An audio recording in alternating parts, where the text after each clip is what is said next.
రాష్ట్రంలోని మరిన్ని ముఖ్యమైన సంక్షిప్త వార్తలు ఇప్పుడు చూద్దాం. రైతు పంటల బీమా పథకాన్ని మరో ఏడాది పాటు పొడిగిస్తున్నట్లు వ్యవసాయ శాఖ మంత్రి అచ్చెన్నాయుడు తెలిపారు. ప్రకృతి వైపరీత్యాల నుంచి రక్షణ కల్పించేలా పీఎంఎఫ్బీవై వాతావరణ ఆధారిత పంటల బీమా పథకాలను కొనసాగిస్తున్నట్లు ప్రకటించారు. రైతులపై భారం పడకుండా బీమా ప్రీమియం సబ్సిడీ మొత్తం ప్రభుత్వమే భరిస్తుందన్నారు. అనపర్తి నియోజకవర్గ టీడీపీ ఇన్ఛార్జ్ నియామకంపై పార్టీ శ్రేణుల నుంచి మంత్రి నిమ్మల రామానాయుడు అభిప్రాయాలు సేకరించారు.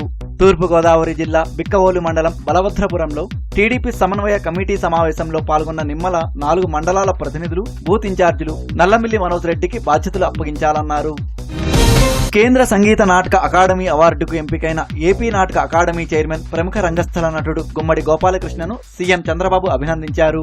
సీఎంను సచివాలయంలో గోపాలకృష్ణ మర్యాదపూర్వకంగా కలిశారు. తెలుగు నాటక రంగానికి గోపాలకృష్ణ జాతీయ స్థాయి గుర్తింపు తీసుకొచ్చారని సీఎం అన్నారు.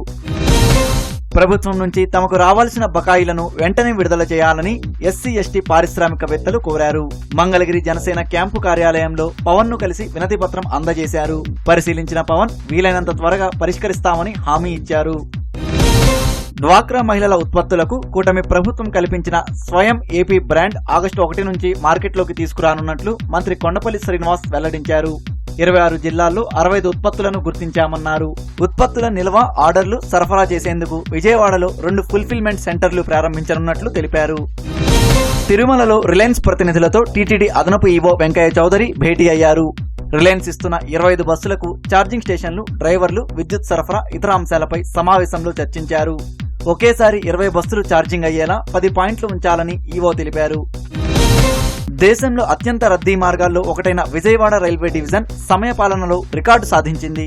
ఒక రోజులో 192 రైళ్లను సమయపాలనలో 97.35% విజయవంతంగా నడిపి సరికొత్త రికార్డును అధిగమించింది.